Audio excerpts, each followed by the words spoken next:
Assalamualaikum warahmatullahi wabarakatuh. Perkenalkan, nama saya Friska Syahraini. Saya Syifa Amalia. Di sini kami akan mewawancarai rekan kerja kami yang memiliki usaha UMKM yaitu Tahu Wali. Ibu, sebelumnya perkenalkan saya Syifa Amalia. Maaf Ibu, dengan Ibu siapa? Ibu Nung. Ibu di sini pemilik usaha Tahu Wali Ibu, ya betul? Ya, betul. Oke, kira-kira kapan mulai beroperasi tahu ini? Dari 2014. Alasan atau motivasi untuk memulai usaha ini kira-kira apa ya Ibu? Tadinya kan cuma jalan-jalan. Kan kalau kayak di pasar kaget tuh banyak-banyak yang jualan-jualan gitunya. Di situ kita berpikir di sini banyak uang yang beredar banyak gitu. Makanya kita untuk coba usaha ini. Oh gitu. Berapa biaya yang harus dikeluarkan setiap bulannya tanpa bergantung pada jumlah produksi, kayak sewa gedung, gaji karyawan gitu, kalau ada berapa? Kalau sewa gedung nggak ada ya, cuman kita kan suka nitip produk, jadi tiap bulannya cuma 300.000. Terus kalau kita jualan di luar tuh cuma tiap minggu aja, dan itu ada satu karyawan, jadi setiap satu minggunya 100.000. Kalau untuk memproduksi satu produk nih, berapa biaya bahan baku dan kemasan yang dihabiskan? Satu produk sekitar 1.300. 1.300 satunya. Oke. Selain itu ada biaya lain yang berubah-ubah mengikuti jumlah pesanan gitu, kayak biaya ongkir atau Grab atau GrabFood. Kalau biaya ongkir biasanya sih suka ditanggung sama pembeli. Oh gitu, jadi nggak sama ibu sendiri? Enggak. Lalu berapa sih rata-rata tagihan listrik dan air per bulan untuk operasional biasanya? Kalau listrik sekitar 50.000 per bulan, kalau air 20.000-an per bulan. Oke. Itu karena kita di rumah ya, Iya. Oke, berapa sih harga jual rata-rata per produk kepada konsumen? Satu gini ya, Iya, 2.300 per pieces. Kalau sebungkus gini? Sebungkus gini 8.000. 8.000. Udah, Pres? Baik Ibu, ini pertanyaan dari saya. Berapa sih rata-rata jumlah produk yang dijual dalam satu bulan terakhir? Jumlah tahunya kan Iya. sekitar 4.300 tahun. Terus dalam kondisi paling ramai, berapa produk yang bisa terjual? Dan dalam kondisi paling sepi itu berapa? Kalau paling ramai biasanya sekitar 600 tahun per hari. Sama kalau paling sepi ya 100-an, 100 tahun per hari.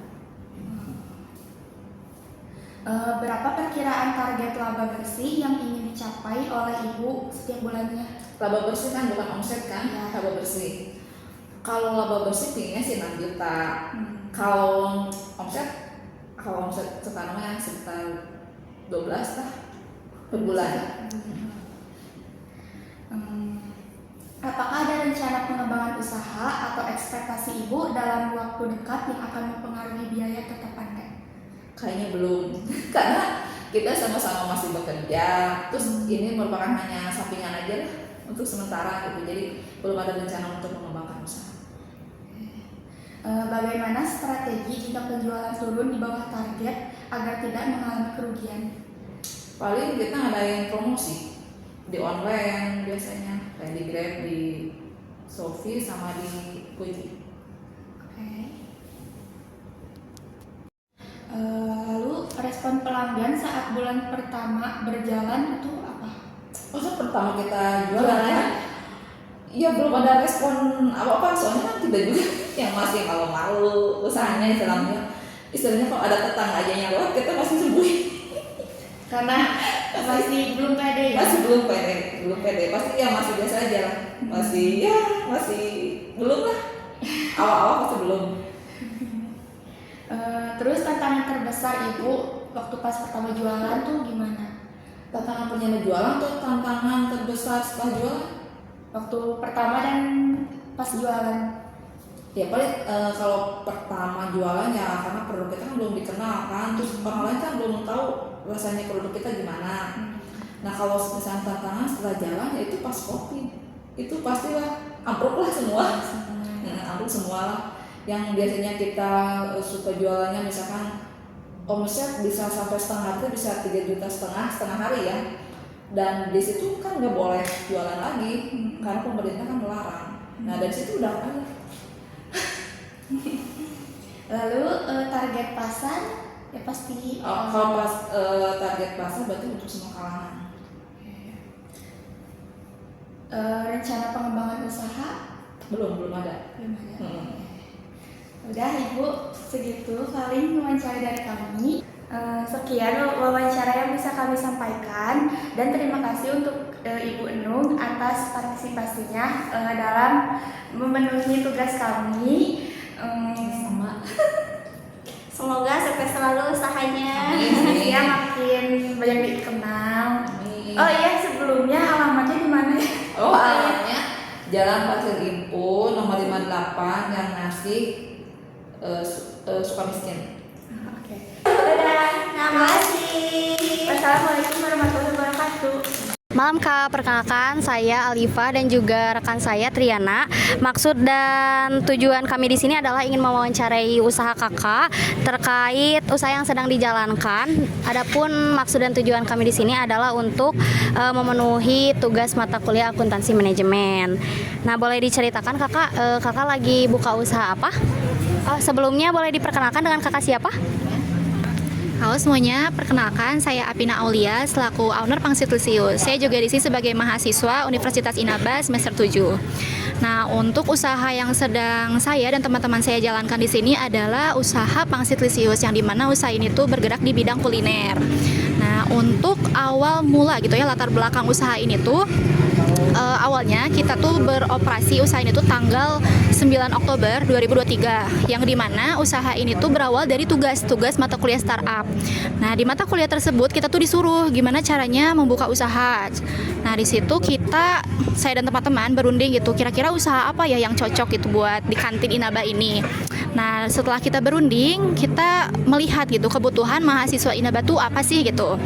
Nah, di situ kita barulah kepikiran gimana kalau kita ngebikin usaha untuk makanan berat gitu, karena dilihat di kantin Inaba tuh belum tersedia makanan berat, adanya tuh kayak makanan ringan aja gitu. Nah, di situ barulah kita memulai usaha dengan makanan berat ini gitu.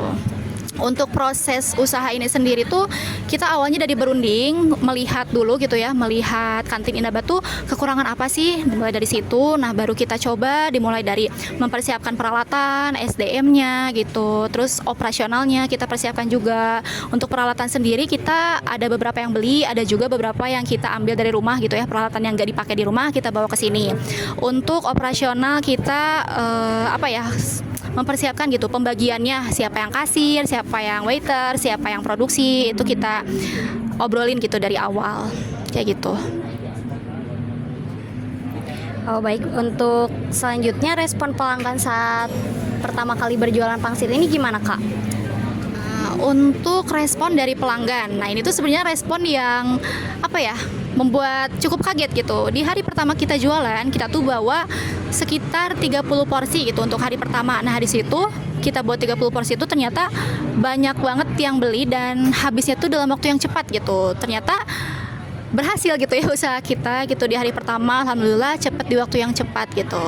Bahkan sampai sekarang pun ada gitu salah satu dosen yang bilang, pokoknya saya pengen kalau saya mau sarapan itu ada pangsit katanya. Itu alhamdulillah ya respon yang sangat positif bagi kita sebagai owner gitu. Senang banget tuh kayaknya. Baik Kakak, untuk harapannya nih untuk usaha pangsit ke depannya itu gimana Kak harapannya? Untuk harapannya sendiri tentunya kita tuh pengen banget kalau pangsit ini tuh selalu ada di Universitas Inaba.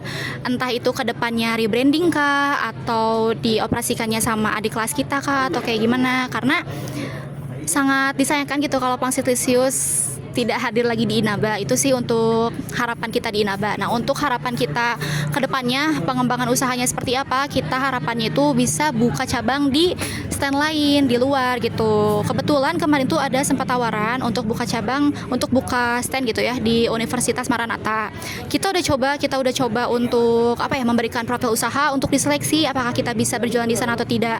Tapi untuk saat ini kebetulan belum ada kabar lagi dari pihak sananya. Tapi untuk dari kita sebagai owner, kita udah berusaha untuk berkembang keluar gitu. Itu sih harapan kita ke depannya untuk pengembangan Pangsit Lisius ini. Baik, untuk selanjutnya untuk memulai usaha pangsit ini tidak terlepas dari biaya-biaya yang dikeluarkan tentu saja ya Kak, betul. Nah, kalau boleh tahu di sini berapa biaya-biaya yang dikeluarkan untuk membuat pangsit seperti biaya bahan bakunya Kak? Untuk biaya bahan baku tersendirinya itu kita kisarkan di bahan baku ya, itu satu kali produksi itu bisa sampai 85 sampai 90 porsi. Itu mencakup apa aja Kak? Itu tuh mencakup untuk bahan baku ada ayam, ada kulit pangsit, mie, bakso. Nah, itu tuh untuk per itemnya berapa Kak? Kira-kira kisaran harganya? Untuk ayam sendiri itu kan naik turun ya. Untuk sekarang tuh ayamnya lagi naik. Jadi dalam 1 kilo ayam tuh bisa nyampe harga 48.000. Untuk kulit pangsitnya sekilonya 13.000. Begitupun dengan mie 1 kilonya 13.000. Untuk baksonya itu kita sehari produksi bisa mengeluarkan 20.000 untuk bakso. Kalau untuk chili oilnya Kak gimana? Kalau untuk chili oil itu kita dalam 1 kali produksi bisa sampai 20 sampai 25.000. Itu tergantung dari harga bawang sama cengeknya. Itu juga kan naik turun ya kayak ayam. Gitu sih. Untuk sosin, bahan penolongnya gitu ya. Sosin juga itu naik turun. Sekilo tuh bisa 8.000. Kalau lagi mahal juga bisa 12.000. Untuk berjualan pangsit ini kira-kira ada upah tenaga kerja yang dikeluarkan nggak Kak? Oh, ada. Kebetulan kan kita ini ownernya ada 4 dan juga kita ada pegawai untuk di bagian waiters. Jadi untuk waiters ini dalam 1 hari kita beri upah itu sebesar 50.000. Untuk ownernya sendiri tuh menyesuaikan sama laba yang kita dapatkan gitu ya untuk perharinya. Dalam perharinya kalau dikisarin tuh bisa dari 60 sampai 100.000. Itu gimana rame enggaknya jualan gitu. Nah, untuk pangsitnya sendiri apakah ada biaya pengirimannya Kak kalau misalkan ada antar paket gitu ya atau antar dari yang jauh-jauh? Untuk pengiriman itu kita menyesuaikan karena kebetulan untuk pengiriman banyaknya sih baru yang deket-deket gitu, kayak masih sekitaran kampus kita masih free ongkir, tapi kalau untuk yang jauh kita pakai aplikasi kayak GoSend yang kayak gitu. Itu untuk pengiriman tergantung dari jaraknya. Kalau kita ngirim sih mulai dari 10.000 sampai 15.000. Kalau untuk biaya pengemasannya apa ada Kak untuk pangsit ini? Untuk pengemasan itu kan kita ada di plastik sama sumpit ya. Kalau dari 1 kali produksi itu kurang lebih 3.500 sampai 5.000. Apakah ada komisi penjualannya Kak untuk pangsit ini? Komisinya itu untuk per porsi kah atau per 1 kali produksi? Untuk per porsi dan per 1 kali produksi itu berapa Kak kira-kira? Untuk per porsi itu kurang lebih sekitar 4.600. Untuk per 1 kilo produksi itu kurang lebih sih di angka 232.000. Kira-kira di sini ada sewa tempat gitu Kak? Itu untuk sewa tempatnya apakah berbayar atau gimana Kak? Nah, untuk sewa tempat karena kebetulan kita itu difasilitasi oleh kampus, jadi kita di sini nggak ada biaya sewa, gitu. Untuk biaya listrik atau airnya apakah ada yang dikeluarkan? Tidak ada. Tidak ada. Berarti untuk biayanya seperti biaya peralatan itu bagaimana Kak? Peralatan yang dibeli gitu ya. Peralatan yang dibutuhkan untuk berjualan pangsit ini ada peralatan apa aja kira-kira? Dan berapa biaya yang dikeluarkan?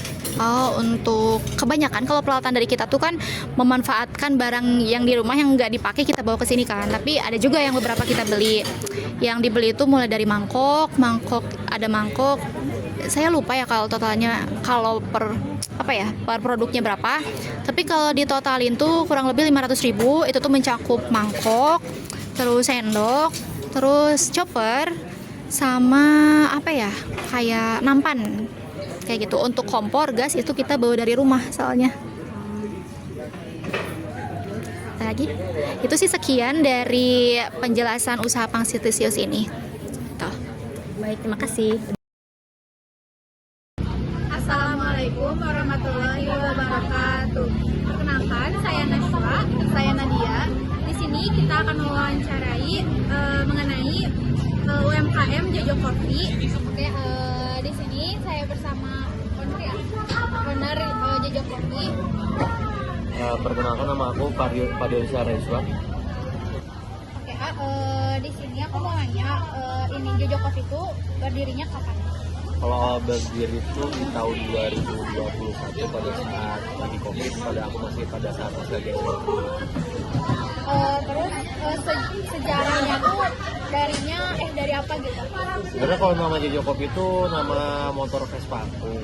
Jadi dari dulu tuh aku kalau kemana-mana tuh gak punya teman buat yang lebih enak untuk ngobrol ya. Aku lebih banyak bareng sama Vespa. Jadi awal mula Jojo Kopi itu karena nama Vespa aku. Tujuan bikin Jojo Coffee-nya tuh apa? Oh, awal tuh hanya untuk mengisi kekosongan waktu. Cuma lama kelamaan setelah mulai kuliah di manajemen, mulai mengerti bagaimana cara memiliki sebuah usaha. Dan alhamdulillah sekarang udah berjalan hampir 4 tahun.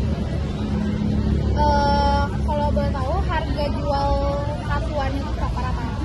Kalau ngomongin rata-rata tuh di sini karena kawasannya kawasan untuk pelajar, jadi aku ngambil harga di range 10.000 ke atas. Paling murah tuh ada harga 8.000 sampai paling mahal di 12.000 aja. Rata-rata tuh jumlah kejualnya tuh berapa per hari? Kalau rata-rata per hari di angka 40 sampai 50 tas. Kalau misalnya rame berapa produknya? Kalau misalnya kondisinya lagi sepi gitu, Paling di angka 25 sampai 30. kejual. Perkiraan laba bersihnya per hari itu berapa? Kalau ngomongin laba bersih itu aku punya keuntungan dengan harga range jualan 10.000 tuh punya keuntungan di angka 30 sampai 40% Per hari. per hari tuh. Jadi nggak dihitungin berapa belum kehitung berapa persen. Cuma kalau untuk profit itu di angka 30 sampai 40%. Ada rencana gak buat ngembangin usaha ini tuh dalam waktu dekat? Udah berjalan semua. Oh iya. Alhamdulillah. Ini booth pertama. Dulu tuh punya di daerah dekat rumah di Ranca Manyar. Cuman karena pada saat aku mulai kuliah, waktu susah kebaginya, makanya aku tutup dulu di sana, mulai di sini. Sekarang aku udah ada pegawai. Sekarang nanti minggu depan mulai lanjut lagi di Batu Tunggal nyewa laptop. Dan satu lagi kopi shop aku di Banjaran mulai jalan. Strategi kalau misalnya penjualannya tuh turun nih di bawah target A, bisa kalau misalnya ada kerugian? Sebenarnya di bisnis tuh nggak selalu tentang keuntungan. Kita sebagai orang yang bergelut di dunia bisnis tuh harus siap dengan ruginya, harus siap dengan untungnya. Bahkan kalau bisa dibilang untungnya kalau lagi rame banget ya untungnya bisa di luar dari orang yang bekerja. Oke, ada yang sedikit dulu. Begitu. Penjualan yang dilakukan secara online atau offline? Aku jalani dua-duanya untuk online dan offline. Untuk offline itu aku jalani di beberapa booth yang udah buka. Kalau online aku jual biji kopi karena aku basicnya sebagai distributor biji kopi, pedagang kopi. Oh baik. Untuk kira-kira keuntungan kotor dari setiap item target penjualan per bulan berapa? Keuntungan kotor dalam nominal atau dalam persentase? Jumlah barang agar target tercapai? Kalau target tercapai mungkin sebulan sehari aja rata-rata 50 cup, berarti dihitung kali 20 aja sistem kerja harian berarti 1000 cup sebulan. Kalau sekarang berapa biaya yang harus dikeluarkan setiap bulan tanpa bergantung pada jumlah produksi, kayak sewa gedung, gaji karyawan tetap atau iuran? Kalau untuk di Inabatu karena nggak ada sewa tempat, jadi aku cuma memikirkan untuk persentase kepada pegawai aja. Untuk pegawai itu aku punya persentase keuntungannya di angka 20%. Biaya, oke. Udah di pegawai. Untuk memproduksinya satu produk atau berapa biaya bahan baku dan kemasan yang dihabiskan? Untuk total HPP itu aku punya di angka 60%. 60%. Apakah ada biaya lain yang berubah-ubah mengikuti jumlah pesanan seperti biaya antar, ongkir atau komisi pihak ketiga? Kan tadi bisa pakai online kan? Bisa online. Untuk online tuh kebanyakan tuh untuk biaya ongkir lain-lain itu ditanggung sama pembeli ya. Ya. Cuman yang aku tekankan tuh karena di kopi tuh harga tuh fluktuatif sangat terasa. Apalagi biji kopi sekarang yang harganya makin melonjak. Itu masih menjadi salah satu tantangan juga sebagai aku. Berapa rata-rata tagihan listrik dan air per bulan untuk operasional? Di sini nggak ada karena kita gratis semua untuk anak-anak wirausaha. Baik, selanjutnya solusi jika penjualan turun dan berapa persentasenya? Kalau untuk solusi pada saat penjualan turun mungkin aku lebih ke kayak marketing, lebih ke mulut ke mulut juga, mengenalkan kepada teman untuk bisa dikenalin kepada teman-temannya lagi gitu. Untuk target penjualan per bulan? target penjualan per bulan aku pengen sebenarnya masih di angka 1.500 cup. Amin. Amin. Amin. Biaya apa saja yang mempengaruhi nilai jual atau HPP? Biaya yang mempengaruhi nilai jual yang tadi kata aku tadi fluktuatif harga biji kopi. Oh ya, Terus yang tuh itu. untuk bahan-bahan baku lainnya yang bahan utama seperti susu dan lain-lain itu menjadi sesuatu yang fluktuatif terasa banget. Oke, baik Kak, terima kasih ya. Sama-sama. Terima kasih sebelumnya kepada AA. Sekian presentasi dari kita. Mohon maaf apabila ada salah kata. Assalamualaikum warahmatullahi wabarakatuh. Oke, yang pertama boleh perkenalin dulu aja usahanya apa ya? Oke, jadi di sini aku Desti, aku founder dari Cherry Stick. Di Cherry Stick ini aku jual kardigan, kayak bisa yang lihat di belakang, sama kerudung segi empat. Terus sejak kapan usaha ini berdiri? Usaha ini dimulai itu baru-baru ini dari tahun 2025 bulan Oktober sampai saat ini masih berjalan. Oke, jadi latar belakang mendirikan usaha ini kenapa? Awalnya sih karena aku hobi suka pakai kardigan, sama koleksi-koleksi kerudung-kerudung pastel gitu. Nah, dari situ aku mikir gimana biar aku aja yang jual dan aku kasih solusi buat teman-teman di luar sana, terutama para cewek-cewek yang permasalahannya sama kayak aku, terutama di tentang kulit. Karena kulit aku tuh sensitif, jadi harus pakai bahan-bahan yang soft. Nah, aku keluarin aja dan aku jual juga baju-baju kardigan yang soft untuk teman-teman di luar sana yang kulitnya sama seperti aku sensitif. Terus kalau untuk yang kerudung tuh aku kasih solusi buat teman-teman di luar yang punya permasalahan kerudungnya nggak pernah tegak banyak, terus kerudung yang gampang kusut, gampang berbulu. Nah, aku keluarin inovasi buat kerudung Paris jadul yang gampang tegak dan gampang dibentuk dan tidak mudah kusut. Oke, terus jadi ini penjualannya kan dilakukan secara online sama offline. Kenapa tuh pengen dilakukan sama online sama offline? Kalau untuk online, aku menjangkau target pasar yang lebih luas, terutama di TikTok, karena TikTok itu media sosial. Jadi kan udah pasti target marketnya udah luas, menjangkau seluruh Indonesia. Kalau untuk di offline, aku menjual ke teman-teman terdekat yang berminat sama usahaku aja sih. Terus model apa sih yang barang atau yang paling diminati sih waktu dijual gitu? Kalau model udah pasti baju yang timeless, basic, bisa dipakai daily, ngantor, ngampus, itu sih yang paling sering banyak keluar. Terus biaya-biaya yang mempengaruhi penjualan atau HPP penjualan produk kamu apa aja? Untuk saat ini yang paling besar tuh kalau online admin PPN pajak TikTok. Kalau dari offline-nya sih paling OPP, plastik packing, plastik packaging, sama label, itu sih. Terus kira-kira keuntungan kotor dari setiap item yang kamu jual berapa? Ada di 20.000 per piece. Semua bajunya gitu. Per piece-nya 20.000 ya. Terus target penjualan per bulannya? Di 300 pieces kalau untuk saat ini. Oke, jadi misalnya jumlah barang per minggunya yang harus terjual biar target 300 pieces itu tercapai, kira-kira berapa? 50% dari 300 pieces. Jadi aku stok tiap minggu tuh ada di 300 pieces tiap minggunya.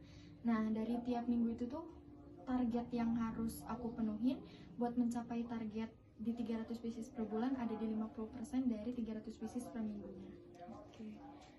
Terus kalau misalnya ini kan kadang ada penurunan penjualan, nah solusinya tuh kayak gimana?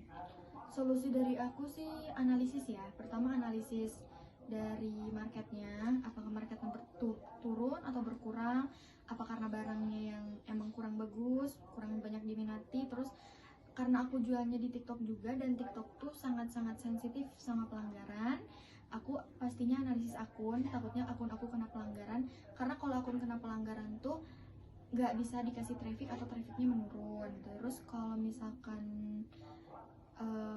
yang selanjutnya paling ya lebih semangat lagi sih. Oke, jadi ke worst case-nya sih kayak misalnya barangnya gak kejual, kemana nih perginya barangnya gitu kalau misalnya sampai benar-benar gak kejual? Diskon paling, aku turun harga. di berapa persen, misalnya dari yang tadinya 90 jadi berapa kayak gitu? Dari yang tadinya 90 paling aku turunin sekitar 5-8% harganya. Mungkin itu aja. Terima kasih sama